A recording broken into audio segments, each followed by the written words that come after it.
purpose of this hearing is to discuss the administration's plans for enforcing U.S. export control laws. Members will have the opportunity to explore legislative options to strengthen the enforcement of U.S. export controls and block adversary access to sensitive U.S. and allied technology. I now recognize myself for an opening statement. We are here today to discuss the AI arms race against the Chinese Communist Party and our law enforcement efforts to protect America's crown jewel technologies. Just last night, Reuters reported that DeepSeek's latest AI model was trained on illegally smuggled NVIDIA Blackwell chips, America's most advanced AI chips. President Trump wisely banned China from getting that chip, but China is finding them anyway. China's AI chips cannot compete with ours, so Beijing is resorting to theft instead. This chip smuggling story is just one example of how China's AI ambitions are living off of stolen American technology. Beijing's AI giants like DeepSeek and Moonshot AI are stealing the intellectual property of America's leading AI labs through a method called distillation. The theft of our AI models is so brazen that when one Chinese model was asked to identify itself after being released this month, it called itself Claude, the name of one of America's leading AI models. China is also smuggling the technology it needs to make AI chips. In 2024, Huawei smuggled components from TSMC to make the equivalent of 1.5 million of its most advanced AI chips. The only reason the U.S. government even learned of this smuggling is because a tech blog discovered it and notified BIS. Huawei's stockpile of smuggled AI chips from TSMC is still paying dividends for China more than a year later. Based on public reporting, it's unclear whether Huawei has produced any AI chips without that smuggled stockpile. We are still waiting to see what TSMC's penalty will be for the worst violation of export controls in American history. The evidence is clear. Without U.S. and allied technology, the CCP would lose the AI arms race. So, Beijing resorts to stealing. But to date, the United States has struggled to fully stop the CCP's AI theft. That brings us to today's hearing. Assistant Secretary Peters is tasked with cracking down on violators of our export control laws. Thankfully, BIS's export enforcement is doing what it can to enforce our rules. On the first day of the administration, President Trump, in the America First Trade Policy Memorandum, instructed his team to strengthen enforcement on our export controls. The administration requested and the House supported a 77% increase to BIS's budget, with most of that going to export enforcement. However, the Senate only agreed to a 23% increase. That is a good start, but it's not where we should be. America's adversaries are working around the clock to circumvent our export controls, and the status quo will not meet the urgency of this moment, is my fear. I look forward to partnering with BIS on this mission, as Congress also plays a major role in this story as well. Yesterday's news of DeepSeek using smuggled chips is only one of many. Every few months, we learn of multi-million or even billion-dollar AI chip black markets in China. Last year, the Financial Times reported that over $1 billion in NVIDIA chips had been smuggled into China in just 3 months. Don't take it from me. In the recent confirmation hearing for the next leader of Cybercom and the NSA, Lieutenant General Joshua Rudd stated, quote, "China is aggressively seeking to acquire advanced AI chips to accelerate its development of AI-enhanced weapons," close quote. I introduced the Chip Security Act to help meet this challenge. The Chip Security Act ensures that AI chips are not smuggled to China by scaling up best security practices, encouraging innovative technologies, and directly supporting the Trump administration's AI action plan recommendations. Without this bill, we can be confident that DeepSeek can never again use, with this bill, we can be confident that DeepSeek can never again use the black market to get the AI chips it needs. This committee is ready to help the Trump administration win the AI arms race against the Chinese Communist Party. We cannot fail in this enforcement mission.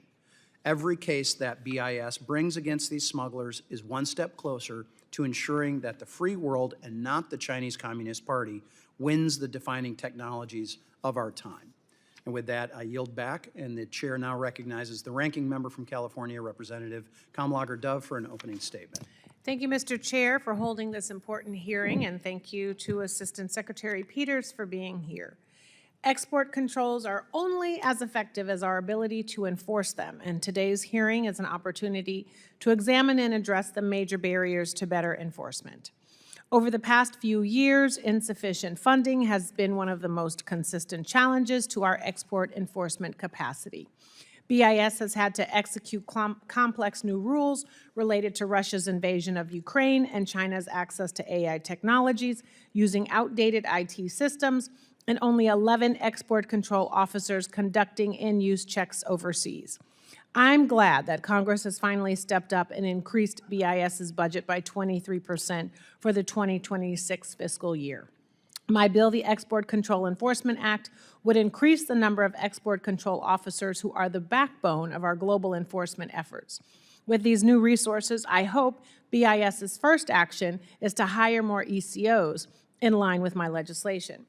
But funding is not the only ingredient for effective enforcement. The massive scope of BIS's remit means success is only possible if enforcement is treated as a team effort across the interagency in partnership with industry and in coordination with our allies. And given that the volume of controlled transactions will always exceed whatever resources BIS may have to monitor them, clear, stable, and predictable regulations are necessary to reduce self-imposed complications. I am alarmed at how the Trump administration has gutted some of the key pillars of effective enforcement, including robust cooperation with industry and our allies. This administration's self-defeating export controls policy and bureaucratic mismanagement have exacerbated enforcement challenges and hurt the effectiveness of our controls. First, Trump's erratic use of export controls as negotiating tools are deeply disruptive to the enforcement process. Temporarily imposing controls to gain leverage in trade talks upends enforcement priorities and burns up finite investigative bandwidth. Similar disruptions are caused by BIS's weaponization, making it far more complicated for enforcement officers to identify what constitutes EAR violations. Secondly, this administration has dangerously undermined the multilateral cooperation that is essential to effective enforcement. Partnering with overseas industry and local law enforcement dramatically enhances BIS's ability to prevent and disrupt violations in real time. Yet BIS has gutted the International Policy Office dedicated to managing coordination with foreign counterparts and ECOs abroad. The Bureau also stopped providing technical assistance and capacity building to help countries identify and prosecute illegal diversion after Rubio's foreign aid freeze. Meanwhile, Trump's antagonism toward our allies is undermining our export controls regime. We cannot expect countries to restrict their industry or direct their law enforcement to support our national security priorities if Trump is outright threatening their core territorial and economic interests. We certainly can't expect our partners to take seriously the threat of China's AI dominance while Trump turns around and sells potentially hundreds of thousands of advanced AI chips straight to the PRC. As if pulling back from international cooperation weren't enough, the administration has also reduced coordination with the private sector, which is key to supporting industry compliance. BIS has discontinued regular industry training sessions across the country and effectively shut down many of its technical advisory committees, which it uses to solicit expert input on export controls. BIS also canceled its yearly update conference, which educates over 1,000 companies annually on how to comply with new controls. Finally, it's hard to see how Trump's use of export controls to engage in eye-popping levels of corruption wouldn't defang related enforcement efforts. If a company like G42 is getting AI chips because their chair bought a $500 million stake in Trump's crypto company, can we really be sure that Trump won't interfere in an enforcement action against his business partners? This compromising of our national security is precisely why financial conflicts of interest are illegal and why I sent a letter to the Commerce Inspector General requesting an immediate investigation into this arrangement. I hope today we can have an honest conversation about the obstacles that need to be addressed to improve our enforcement efforts. I look forward to a robust discussion, and I yield back. Gentlelady yields back. I am now going to request unanimous consent to enter into the record 3 articles, one from the Wall Street Journal, the Underground Network Sneaking NVIDIA Chips into China. The other, the New York Times, with smugglers and front companies, China is skirting American AI bans. And the third from the Financial Times, NVIDIA AI chips worth $1 billion smuggled into China after Trump export controls. Without any objections, so ordered. The other members of the committee are reminded that opening statements may also be submitted for the record, and we're pleased to have Assistant Secretary of Commerce for Export Enforcement for the Bureau of Industry and Security at the U.S. Department of Commerce, the Honorable David Peters, before us today. The committee recognizes the importance of the issues before us and is grateful that you are here to speak with us today. We know that you were confirmed, I believe, in October. We had a then 43-day interruption of government operations, which I'm sure did not help your work, or frankly, it didn't help our work. But here we are today, and we're glad that you are here. Your full statements will be made part of the record, and I'll ask to keep your spoken remarks to 5 minutes or so in order to allow time for member questions. So with that, I now recognize Assistant Secretary Peters for an opening statement.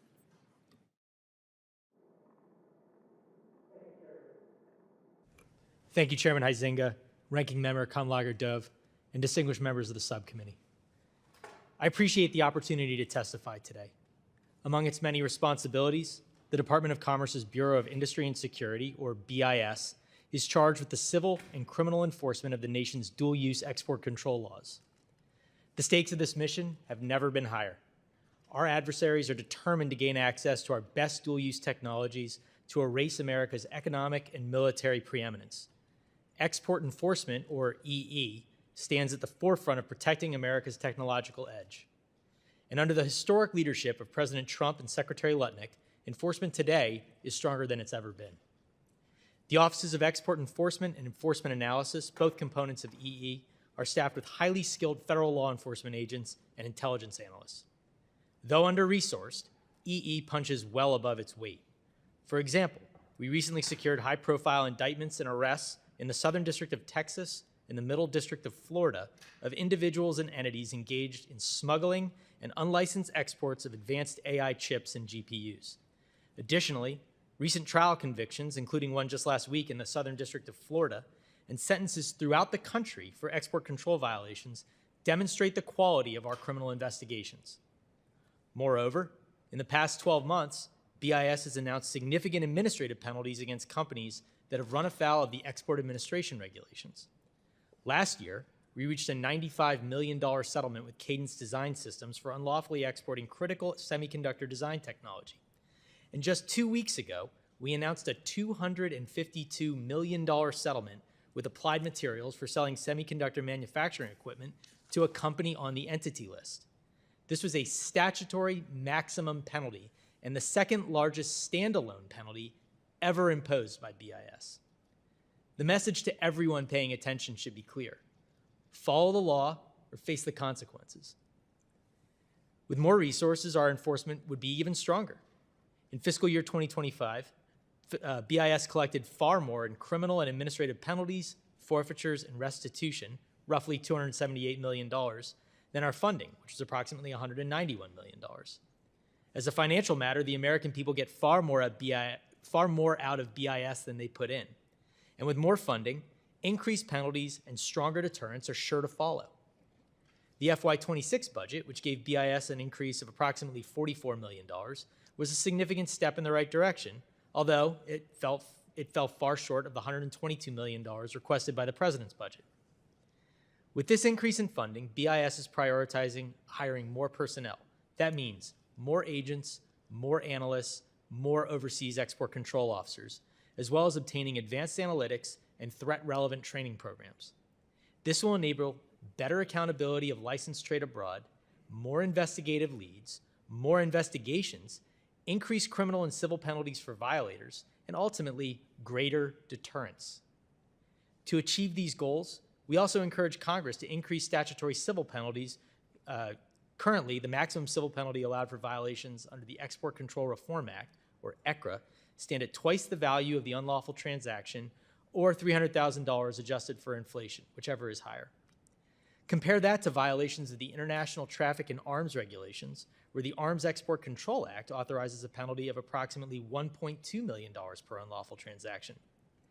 Too often, companies treat BIS's administrative penalties as a mere cost of doing business. And the reality is that ECRA's financial penalties are not enough to punish and deter bad actors and create a culture of compliance in companies. Beyond increasing financial penalties, it would also be helpful to extend the statute of limitations under ECRA from 5 years to 10, which is similar to Congress's recent revision to other statutes. This is justified by the complexities inherent in investigating export control violations. To conclude, stronger penalties and stronger deterrence are critical, and this is because the risks to our dual-use technologies have never been more serious.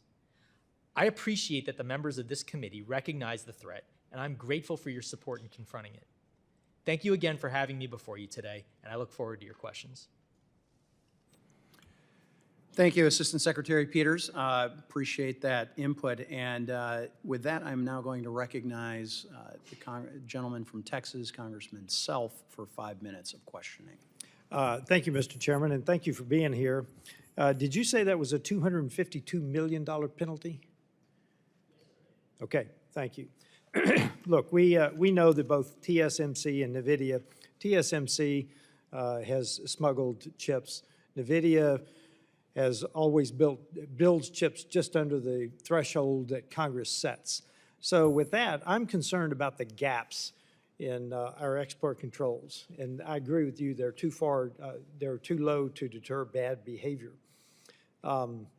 My ECRA Penalties Increase Act, I want to go directly to a comment you made. It increases it from 2 times to 4 times the basis of the transaction, and the base penalty from $300,000 to $1.2 million. Now that may level it up, but we're talking about vast sums in these chips if they get exported. Is that enough in your mind to deter bad behavior? Thank you for the question, Congressman. I appreciate your work on this bill, and I appreciate your support for increasing these penalties. As I stated during my testimony a moment ago, increased penalties are really key here, in and amongst other tools, to make sure that we are creating a culture of compliance and establishing what is critical, that is effective deterrence. Listen, 4 times the value of the unlawful transaction is certainly a good place to start, but I'm not entirely certain it's where this discussion should end. I do think that there is, potentially a sweet spot where if the penalties get too high, it discourages our voluntary self-disclosure program, but 4 times the value of the unlawful transaction, I really believe is where we ought to be starting this conversation, if not dramatically higher. Okay, have you seen any evidence of companies actually pricing in the cost of violations into the cost of doing business? Do you see that? I don't know if I'd say the evidence that I've seen in our ongoing enforcement actions shows directly that they are pricing in the cost of potential enforcement. What I do see, and without speaking about any particular case or company, is just an underinvestment in compliance and due diligence, know your customer procedures, and that reflects in the nature and I'll call it quality of the violations that we see. Stuff that you would have to imagine with an effective compliance program just simply wouldn't happen. Okay, I want to go to the affiliates rule because you BIS rolled out the affiliates rule last year, I believe, to crack down on it. Now, that basically is a parent company. If it's blacklisted, then all subsidiaries that are owned 50% or more. My Stop Shells Act wants to codify that, but we've got to understand that goes 2 or 3 or 4 levels deep. Can you address the affiliates rule for us Does it help our export controls? And would this bill help? Because the Stop Shells Act is you've got to go that deep sometimes to figure out if it's an affiliate or not. Again, thank you for the question, and I appreciate your support as reflected in your interest in this legislation. What I'd say is, if we take the affiliates rule is potentially a significant tool. What I'd also say, however, is that separate and apart from whether the affiliates rule or some version of it exists, companies still have due diligence requirements. They still have compliance requirements. They still have an obligation to know who their customers are. So my message would be, we need to start beyond whether the affiliates rule is currently in effect or not, and focus specifically on the due diligence obligations of the companies that are purporting to do the exports. What does this mean? Do you know who your actual customer is? Do you know who your customer's customer is? To what extent is your compliance program designed to catch potential entity-listed companies already on the entity list getting access to your materials, or potential military end users? Okay, so what gaps remain? Let's say we talk about increase the penalties, we talk about the Stop Shells Act. What gaps remain to evade the 50% ownership? Well, Congressman, I think another important issue is one that I referenced during my opening statement, and that is the extension of the statute of limitations. As should come as no surprise, these investigations are inherently international. They are very complex. They tend to be very document heavy. And to the extent that we're trying to gather evidence from overseas, although 5 years seems like an extended period in which to get enough evidence to finish an investigation, oftentimes that may not be the case. Thank you for your answers, Mr. Chairman. I yield back. Gentleman's time has expired. With that, the chair now recognizes the ranking member, Sidney Kamlager Dove, who represents the home of the next Olympics, where we will see, once again, great American victory. So, That's right. With that, for 5 minutes. Oh, that's so nice. Thank you, Assistant Secretary Peters. Do you know how many Blackwells have been sold to G42? Sitting here today, Congresswoman, no, I don't know the exact number. Okay, do you know how many H200s have been sold to Chinese end users so far? My understanding is that so far none have been sold. So far none, okay. Well, that's interesting because there have been different reports with different numbers. So I actually think that is important for a department to know that has enforcement control authority. So once you get that information, it would be great if you could share that with this committee. Do you know how BIS is able to determine if a Chinese company has violated the restrictions as they are laid out, and how you're able to determine if a Chinese company is being truthful about its customers and their end users? Well, thank you for the question, Congresswoman. I appreciate it. Again, as the official responsible for enforcement, our authorities derive primarily from the Export Control Reform Act as well as the EAR. We have a number of law enforcement tools and information gathering tools available to us. These start in many instances with our overseas export control officers, about whom you referenced during your opening statement, and I appreciate your attention on the role that they play. We also have access to a variety of sources of information, some publicly available, some on the classified side, and that drives a considerable amount of our analysis of whether there are potential violations of law.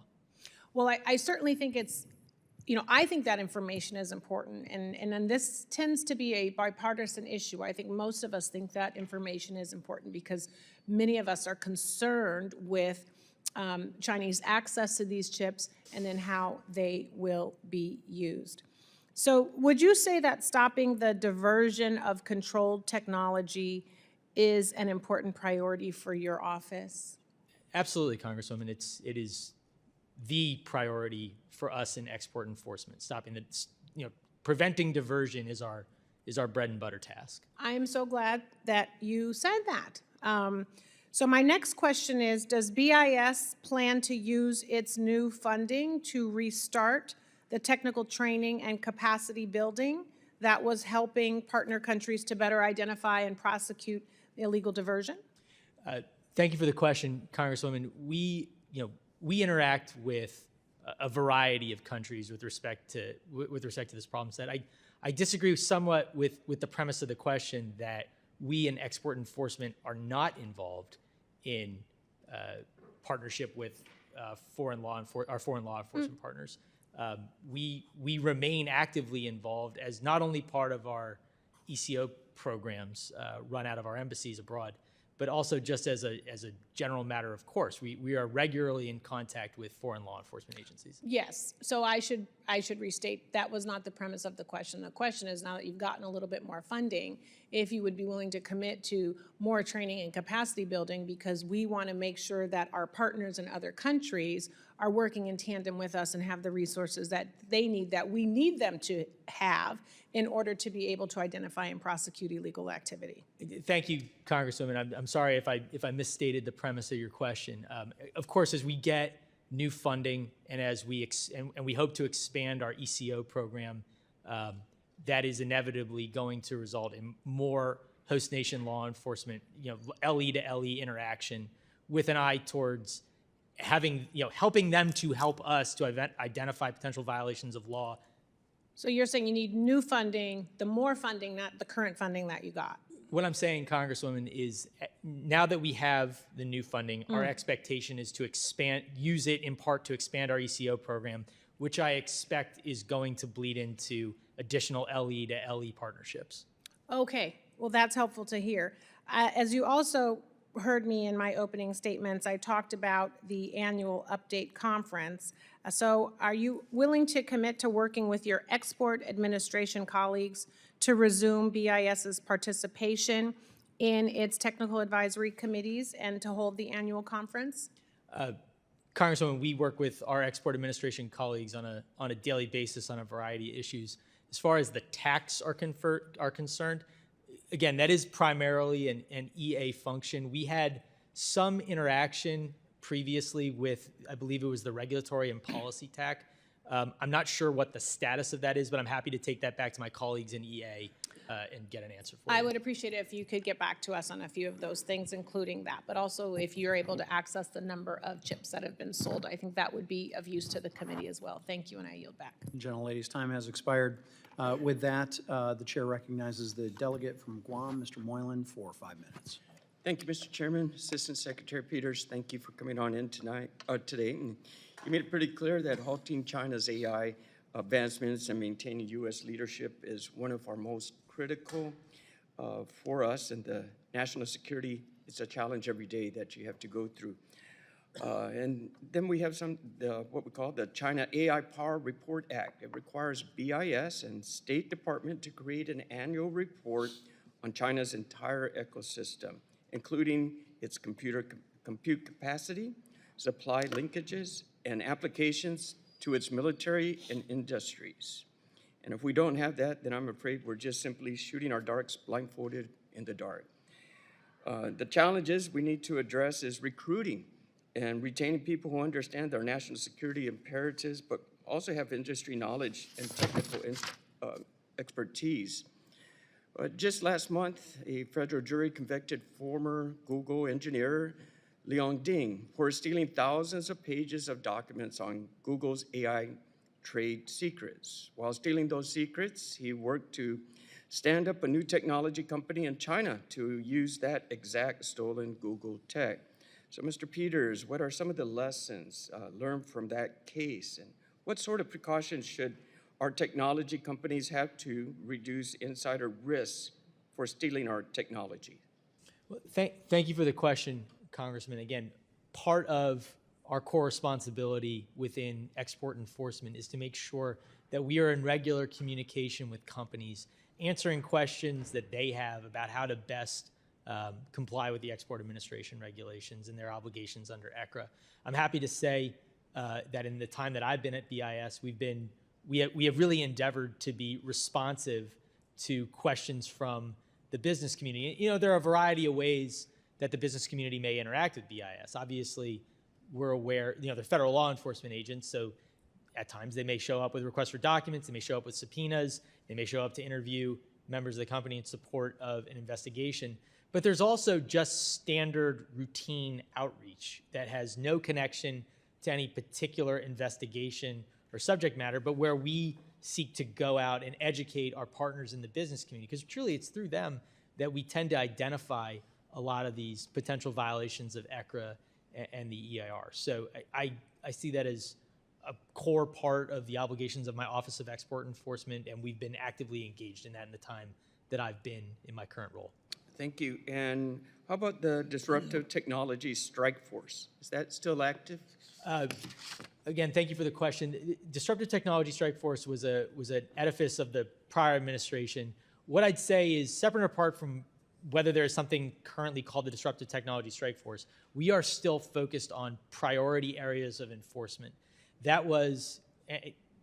We work hand in glove with our partners in other law enforcement agencies, including the FBI, HSI, DCIS. We also work very, very closely with our prosecutorial partners in the U.S. Attorney's offices, as well as the National Security Division at the Department of Justice. We have regular syncs. I am regularly in contact with the leadership in the U.S. Attorney's offices, where a significant percentage of our cases tend to lay. I'm proud of that relationship. Coming from a background in the Department of Justice, it's something that I think I'm able to add in my role as Assistant Secretary. So I'd say we are very well coordinated with our other federal law enforcement partners, as well as our partners in DOJ, to bring effective enforcement cases. Thank you. And you mentioned export enforcement, is how important that is, and why it's we welcome, which is why I welcome the 23% budget increase in FY26. But data, packages, and tools have been essential for technical insights, and they are what reveals the gap in our enforcement. So beyond the budget marked for supporting more agents, how is BIS budgeting for data collection tools, analysis, and IT modernization? Again, thank you for the question, Congressman. IT modernization is definitely a priority, not just for export enforcement, but throughout the Bureau of Industry and Security. It's my understanding that an IT modernization program has been put in place and is being actively implemented in the time that this administration has been in charge. And I'm reticent to quote the exact dollar amount, but there are significant resources invested in our IT modernization. Very good. Thank you, sir. Appreciate your presence here today. Mr. Chairman, I yield. Gentleman's time has expired. With that, the gentleman from Indiana, Mr. Shreve, is recognized for 5 minutes. Thank you, Mr. Chairman, and thank you, Secretary Peters. It was good to visit with you just for a few minutes before our hearing got underway. So you shared with me that you've been working in this space, the export control space, since 17, for nearly a decade, which is longer than certainly I have, or many of us here on the dais. It's fast-moving as the evolution in semiconductor technology is dizzying and threatening, certainly, to our country. These rapidly evolving advancements in the increasingly complex export controls span hundreds or thousands of pages of regulation. It's hard for congressional staff and certainly even members of Congress to interpret the intricate rules of BIS, and I'm concerned that our export control officers also face difficulties in consistently applying them. To help address these gaps, I recently introduced the BIS Strength App with our ranking member, Kamlanger Dove. The legislation authorizes the appointment of highly qualified experts to fill some of the identified expertise gaps that we have within BIS. Mr. Peters, my question for you is, while it's clear we need to bring in additional expertise in this fast-moving space, what steps are you, as your department, taking to ensure that our current export control officers understand these complex regs so they can effectively administer and enforce them? Thank you for the question, Congressman. I really appreciate your interest in this area, which is obviously very important to us. I think there's an important distinction to be made between our domestic special agents who are, badge and gun carrying federal law enforcement agents, and our export control officers who are located abroad. Our export control officers, not all of them, but many tend to be have a law enforcement background, often within the Office of Export Enforcement. Like many of them are special agents from OEE who apply for the opportunity to go abroad and fill the ECO program. So what I'd say is, to answer your question directly, as far as the ECOs are concerned, these are by and large men and women who have spent many years enforcing ECRA and the EAR and its predecessor statute as line agents domestically. They're very, very knowledgeable about the regs. They're often responsible.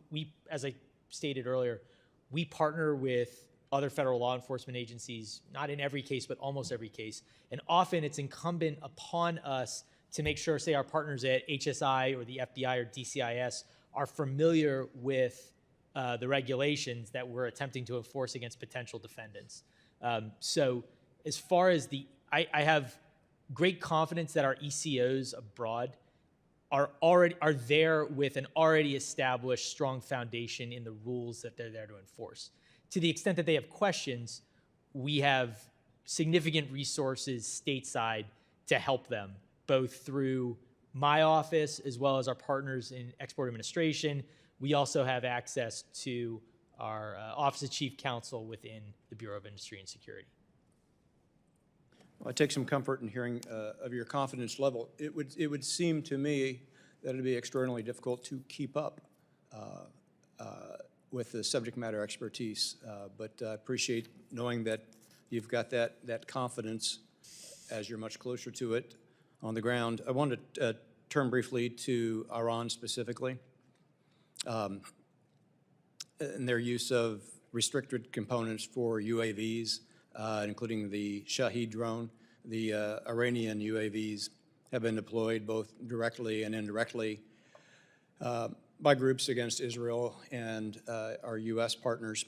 It poses a significant security risk, particularly given our country's heightened presence in the region. Secretary Peters, what steps is BIS taking to disrupt global networks that supply components such as these microelectronics and navigation systems to Iranian UAVs, please?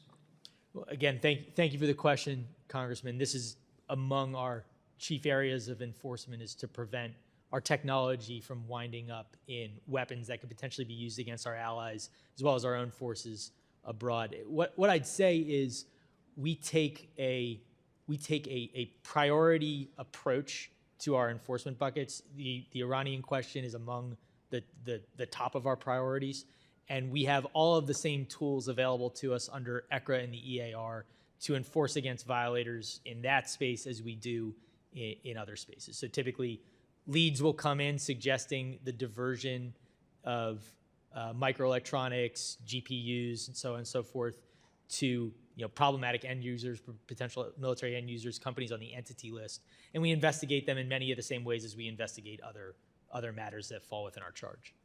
Thank you. My time's expired. Gentleman's time has expired. With that, the gentleman from New Jersey, Mr. Kane, is recognized for 5 minutes. Thank you, Mr. Chairman, and thank you, Assistant Secretary Peters, for being here today. China is notorious for its efforts to obtain illegal access to American innovation, often by invading export controls. Its efforts to steal America's innovative technology and gain a foothold in the AI race must be thwarted. I look forward to hearing from our witness today about how we can continue to strengthen America's export control regime, shoring up America's technological edge, and ensuring that America wins the AI race. Mr. Peters, a June 2025 article from the Center for New American Security indicates that China has been evading the U.S. export control regime to smuggle somewhere between 10,000 to to several hundred thousand AI chips into China in 2024 alone. I know that at BIS you are working hard to reduce these numbers. Can you share the primary means through which you investigate and address export control violations? Yes, I'd be happy to, and thank you for the question. I'm pleased to see your interest in this area. Obviously, it's very important to us. We, again, as I said a moment ago, we have the full complement of law enforcement tools and authorities available to us under ECRA and the EAR for this problem set, as well as every other problem set to which we are addressed. Generally speaking, the process is not dissimilar from that which our other federal law enforcement partners engage in. That is, we receive leads, those leads get assigned out to an appropriate field office, an agent takes charge of it, they do an initial investigation, they'll work the case to a point where they believe they have enough to go to a United States Attorney's Office to open up and potentially gain access to a grand jury, and then issue additional process out of the U.S. attorneys through the prosecutors in the Department of Justice that they would, that our law enforcement partners and other agencies would in any other kind of case. What perhaps makes us unique, not only our office of enforcement analysis, in which we have internal intelligence analysts and access to trade data. We also have, as I've mentioned several times throughout this hearing so far, the advantage of our export control officers overseas. And although they are, currently few in number, and we hope to fix that soon with the money that we've received, the information that they get through end-use checks is invaluable. And it feeds what I like to refer to as a virtuous cycle of information that's not only relevant to my partners in export administration, my colleagues in export administration, but also to our law enforcement investigations, be they criminal or civil. And you bring up, Congressman, the issue of AI chip diversion. And I'd like to direct your attention to a December 8th, 2025 press release out of the Southern District of Texas related to a matter that we call Operation Gatekeeper, in which we have arrested several individuals responsible for smuggling hundreds of millions of dollars of AI chips and GPUs to the places that you mentioned as areas of concern. But the violation was not discovered by BIS, but by a small tech blog originally. So the question here is, you've issued the Foundry due diligence rule, which significantly enhances BIS's ability to ensure that Huawei and other Chinese networks are not illegally using front companies to gain access to TSMC's advanced manufacturing capacity. Is that enough? Is that strong enough? The Foundries, again, I think it's important to understand the functionality of BIS. Export administration, my colleagues in export administration are solely responsible, I should say, for issuing policies and rules. On the export enforcement side, we are responsible for enforcing those rules. I want to answer your question. I do want to go back to Operation Gatekeeper for a moment, if I could. I will go back and check this to make sure I'm providing you accurate information. It's my understanding, however, that investigation did not initiate from a Tech Insights blog. That may be a reference to another matter. In either instance, we investigated that case with our law enforcement partners and secured vital cooperation from an initial defendant that led to arrests in And is the due diligence, Foundry due diligence rule strong enough? The Foundry due diligence rule is one of many issues that we are addressed to. We are always looking and working with our colleagues in export administration to make sure we have the best possible rules to attack these problems. Thank you. I yield back. Gentleman's time has expired. With that, I'll grant myself my 5 minutes. It's interesting. Today's sort of been national security through the various levers of trade and commerce. This morning, we had Undersecretary of State for Economic Growth, Energy, and Environment, Jacob Hellberg, in, sitting where you're sitting to testify on the advancing national security through commercial diplomacy. Here we are talking today about some of those levers of enforcement of those things. And And I'm assuming, as you can tell by my opening statement, I'm especially worried about the extensive smuggling of AI chips to China in violation of our export control laws. Just in November and December of last year alone, we saw 2 major cases against smugglers of our advanced AI chips come to light, and thank you for your work in trying to bring those smugglers to justice. Despite ample U.S. government and public reporting evidence to the contrary, some companies say that they see no evidence of chip smuggling, which seems a little hard to believe. But Assistant Secretary Peters, from your perspective as the chief enforcer of our AI export controls, is chip smuggling real? Simply put, yes. There is chip smuggling. It is going on. We are actively addressed to this problem. It is among our top enforcement priorities. This is one of the things that we get up thinking about every day in export enforcement, and I'm very grateful for the skill and diligence of our agents, our analysts, and our export control officers who live and breathe this at the ground level. Right. Well, pass along our thanks to them as well, if you would.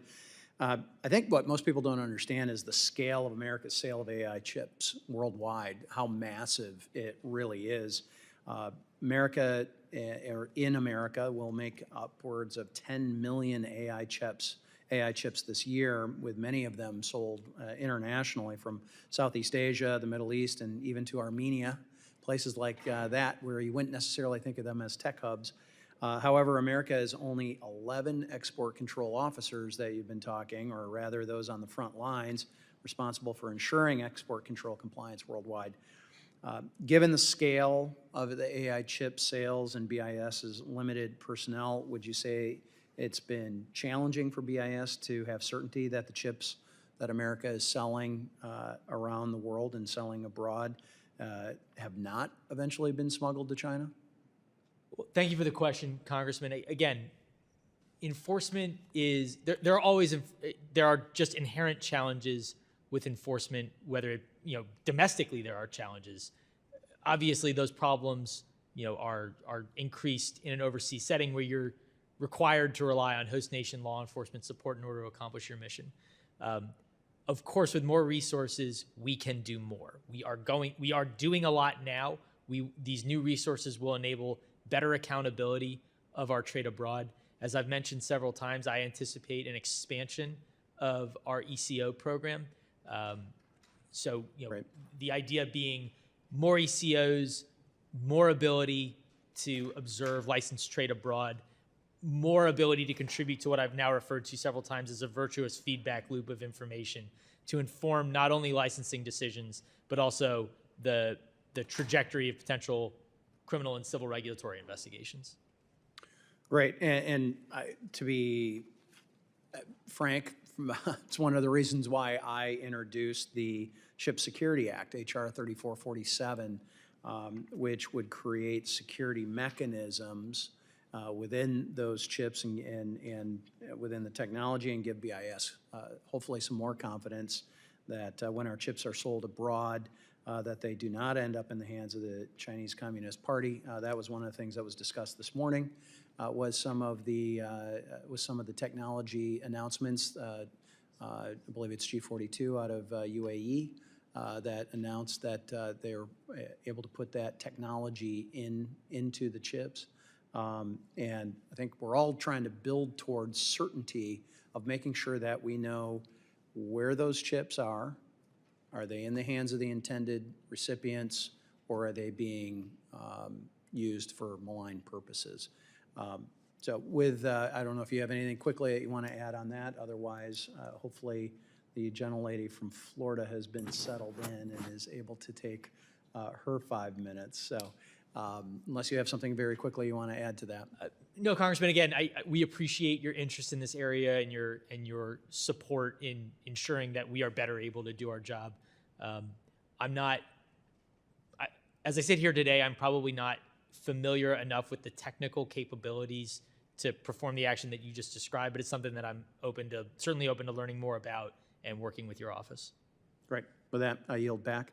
The chair now recognizes the chairwoman of the Western Hemisphere Subcommittee on Foreign Affairs, the gentlelady from Florida, Maria Elvira Salazar, for 5 minutes. Thank you, Mr. Chairman. Thank you very much, and I commend you for putting together this hearing, and to you, Mr. Peters, for coming and sharing with us your experience and your comments. I just wanted to share with you a letter that we sent last week to the Undersecretary Kessler, and signed by Mario Diaz-Balart, Carlos Jimenez, and myself. And this letter says specifically, requesting from your office a full review of all export licenses to the island of Cuba. I'm not sure if you are familiar with this letter.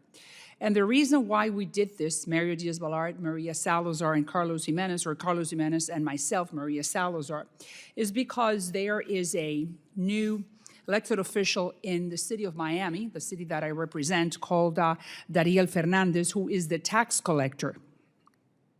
And thanks to him, he went over and beyond his call of duty, and he was able to discover that there were general licenses granted by OFAC and by your office, BIS, to export items to the island of Cuba. And he was able to discover that the United States government has allowed for Ferraris, Rolls Royces, Maseratis, jacuzzis, jet skis, golf carts to be exported to Cuba. A country that has, the average Cuban does not have water, electricity, does not have food, medicine, and they don't have freedom. So I don't think that sounds really humanitarian to me. Were you aware that that was happening? Thank you for the question, Congresswoman, and I share your concern about this issue. In my role as the Assistant Secretary for Export Enforcement, we investigate violations of ECRA and the EAR. But did you know that specifically OFAC and BIS was allowing under these licenses granted by your office? And I'm not saying that this started with the Trump administration. I'm saying that it has continued. Were you aware that the general licenses granted to certain individuals included Ferraris and Rolls Royces to the island of Cuba? Again, Congresswoman, I was not personally aware. Got it. So you were not personally aware, and anyone in your office. Got it. But it doesn't really sound highly humanitarian. For me, humanitarian is food and medicine, not Ferraris. Or jet skis, or golf carts, right? I fully understand your concern. Got it. So then, since you fully understand, I just want to ask you something very specific. Do you commit right here, right now, in public, to revoke, investigate, and revoke any licenses that are not for humanitarian purposes, meaning food and medicine? What I can commit to you today, Congresswoman, is that Export Enforcement, the Office of Export Enforcement, of Export Enforcement, will investigate any and all violations of ECRA. We have done the investigation. I am more than willing, and I'm sure that the tax collector is more than willing to give you all the info, all the different companies that are doing this type of maneuvering.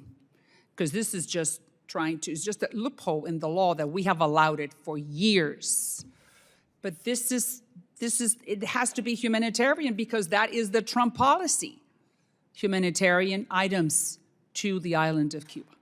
So do you commit to revoke those licenses if we provide to you all the documentation? Again, I think I'm not trying to quibble with you, Congresswoman. I'll certainly take your concerns back to my colleagues in Export Administration who are responsible for our licensing procedures. And after that, what happens? You take it, they review, what happens? Again, I'd be uncomfortable to speak too much to their equities, but they have the option to revoke existing. They generally speaking have the option to revoke existing licenses. Who has the option to revoke? Who has that? It's within the Export Administration side of the Bureau of Industry and Security. Who heads that office? We have an acting assistant secretary at the moment. We don't have a nominated and confirmed. So did you think that maybe the acting secretary could take this request that I am bringing to you and forewarn him what's happening, inform what I just told you, and I'll give you all the documentation, the name and the companies. This is just a loophole I will absolutely bring, The United States is not in the business of sending Maseratis and Rolls Royces to Cuba.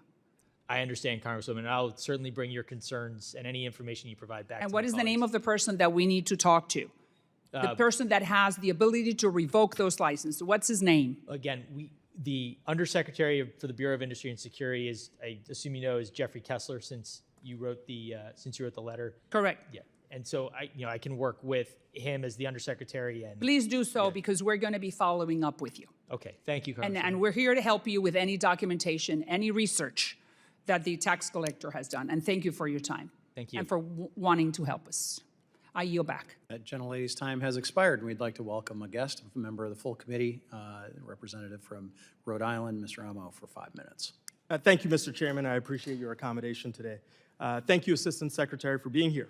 As you know, the Bureau of Industry and Security ensures our most sensitive technologies stay out of the hands of adversaries, and when necessary, even from partners who may pose a risk.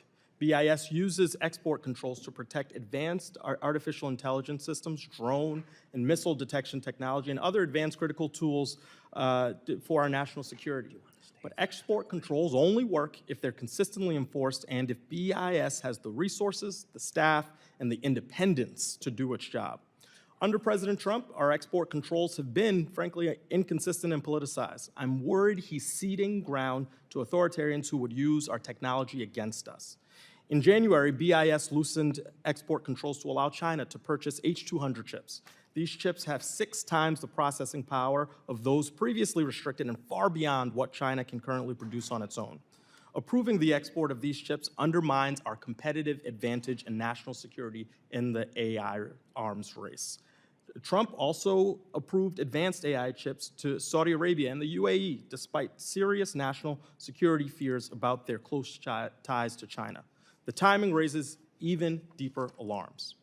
2 weeks after Special Envoy Steve Witkoff's son announced a $2 billion cryptocurrency deal with the UAE investment fund, Trump granted the UAE access to our advanced AI chips. We now know a UAE sovereign wealth fund made a $500 million deal with the Trump family to purchase a 49% stake in that same cryptocurrency company. These overlapping financial interests raise serious questions about how Trump is abusing our export controls and whether they are being used to enrich government officials and their families. So, Assistant Secretary Peters, are political staff rather than career experts now reviewing and approving export control licenses? Thank you for your question, Congressman. I appreciate your interest in this area. Again, as I've stated several times, my role as the Assistant Secretary for Export Enforcement is to oversee the enforcement of enforcement with respect to potential violations of ECRA and the EAR. How licenses are approved and the process therein incumbent is the province of my colleagues in export administration. So I would have to defer to them as to what process. And do they consult with you, or do you have any sort of visibility into their processes? We provide information on a case-by-case basis that may be relevant to whether to grant or deny license applications. Okay, so there is some visibility there into some of their activities. Again, we provide information on a case-by-case And they basis. may not use it, is what you're saying. No, I'm not suggesting that at all, Congressman. I think it is among the information that is relevant my understanding is that it's among the information that is relevant in arriving at a decision with respect to a license application. And do you feel like you're interacting with political or career staff at your engagement point? BIS is comprised of some political staff and mostly career staff, many of whom have years, if not decades, of relevant experience.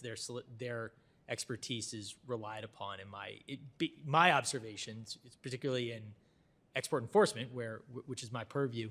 We rely on career law enforcement officials, intelligence analysts,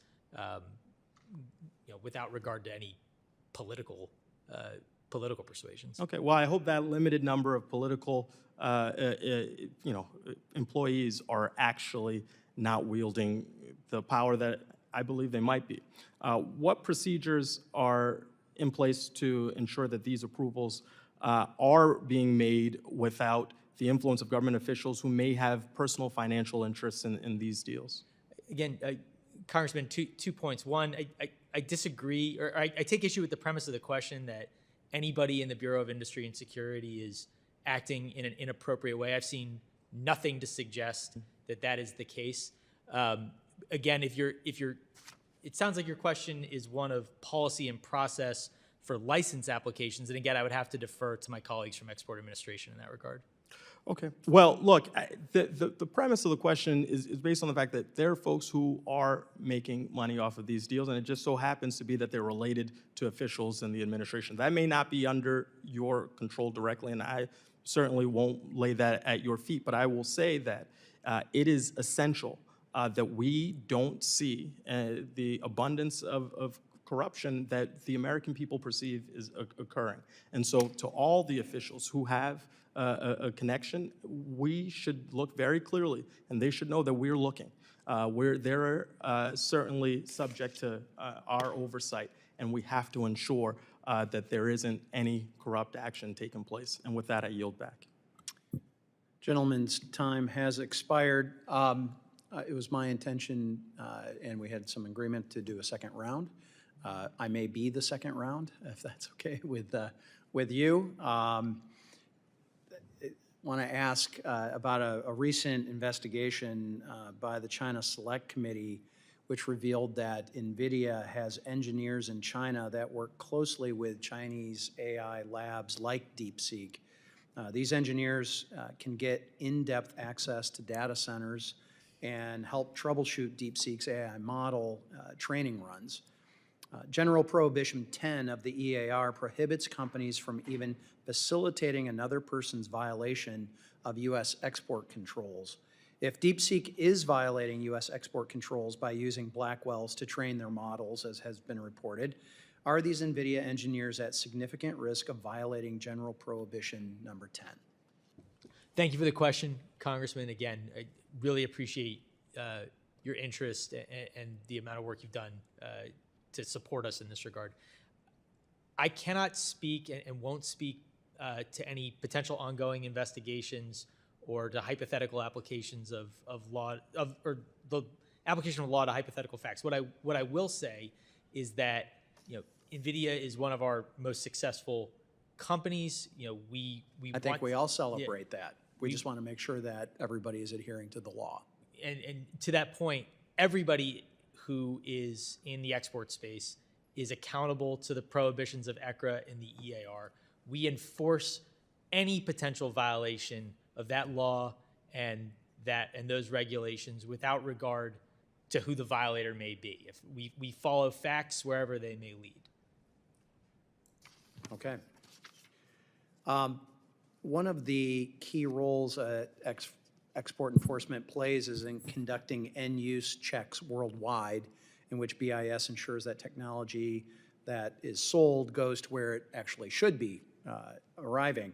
But China places major roadblocks to these end-use checks, such as by requiring Beijing's pre-approval before checks and by including PRC government officials to tag along on those checks. That's my understanding. Is that your understanding? Not unlike other countries, Congressman, in which we perform end-use checks, Yep. It is often the case that host nation law enforcement or host nation government representatives accompany ECOs on end-use checks. And I'll just note that oftentimes that is to the benefit of the ECO in order to garner cooperation from the target of the end-use check. Okay, great. As long as those tag-along agents are actually interested in forcing that cooperation, that would be my observation. Well, the wait times, my understanding is the wait times between U.S. government's request for an end-use check and the PRC government's approval has sometimes stretched well over a year, if it has been approved at all. So how many, you started to address some of this, how this works, but how many end-use checks did BIS conduct in China last year? And what do China's policies around end-use checks tell us about what conditions we should put around our sales to China? And finally, when was there a bilateral agreement between America and China that governs end-use check access negotiated? Again, thank you for the question, Congressman. I don't have the exact number of end-use checks performed in PRC in Hong Kong last year, I'm happy to take that question back and Please, and see if I we would can- expect an answer on that. Yeah. You know, and I want to make sure I'm answering. Could you please repeat the second part of your question? just so Sure. we- So, okay, actually, I want to start with the last part, which was, when was the bilateral agreement between America and China that governs end-use checks access negotiated?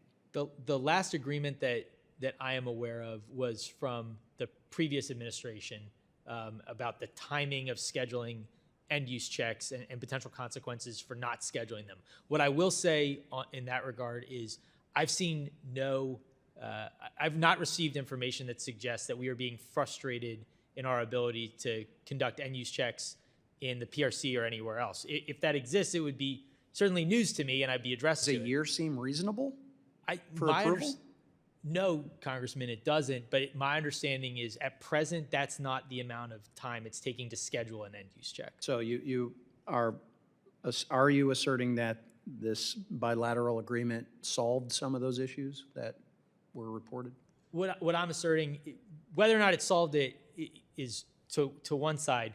What I'm saying is I've not yet seen evidence or been presented with a scenario where that much time has passed when we've requested an end-use check. And one last question. Are you planning on doing an end-use check on SMIC? Again, Congressman, I understand the interest.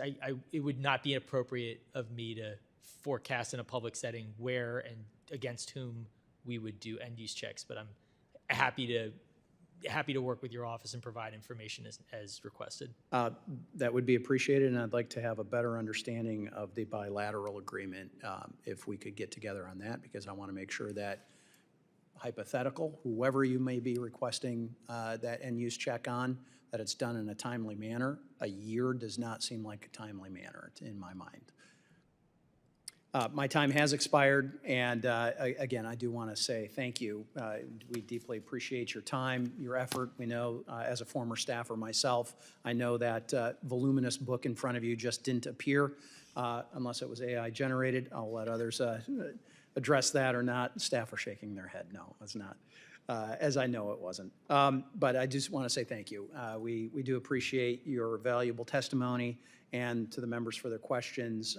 The members of the subcommittee may have some additional questions or follow-up questions. You've heard some from Congresswoman Salazar and others. We'll ask you to respond to those in writing. Pursuant to committee rules, all members have 5 days to submit statements, questions, and extraneous materials for the record, subject to the length limitations. And without objection, the committee stands adjourned.